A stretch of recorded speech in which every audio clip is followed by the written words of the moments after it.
بسم الله الرحمن الرحيم. ولله ملك السماوات والأرض والله على كل شيء قدير. إن في خلق السماوات والأرض واختلاف الليل والنهار لآيات لأولي الألباب الذين يذكرون الله قياما وقعودا وعلى جنوبهم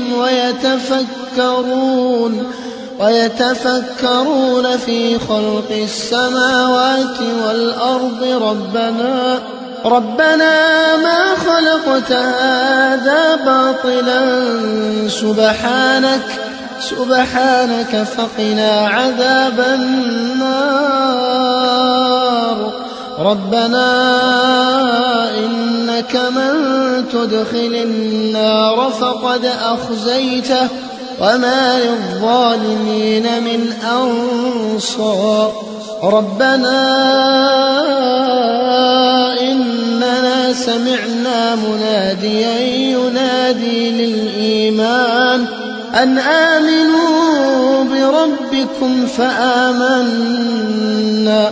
ربنا فاغفر لنا ذنوبنا وكفر عنا سيئاتنا وتوفنا مع الأبرار.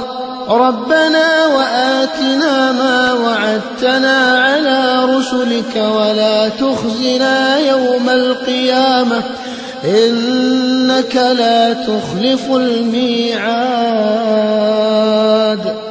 فاستجاب لهم ربهم أني لا أضيع عمل عامل منكم من ذكر أو أنثى بعضكم من بعض فالذين هاجروا وأخرجوا من ديارهم وأوذوا في سبيلي وقاتلوا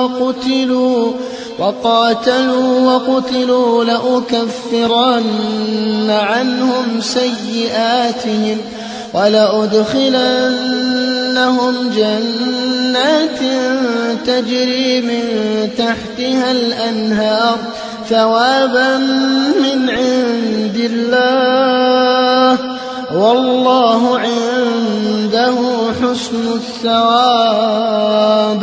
لا يغرنك تقلب الذين كفروا في البلاد متاع قليل ثم مأواهم جهنم وبئس المهاد.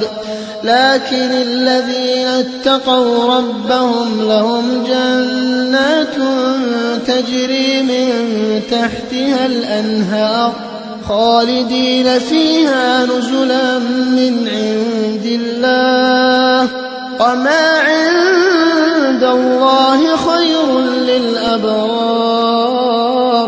وإن من أهل الكتاب لمن يؤمن بالله وما أنزل إليكم وما أنزل إليهم خاشعين لله لا يشترون بآيات الله ثمنا قليلا أولئك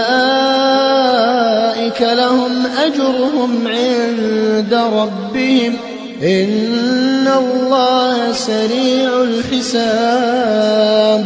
يا أيها الذين آمنوا اصبروا وصابروا ورابطوا واتقوا الله لعلكم تفلحون.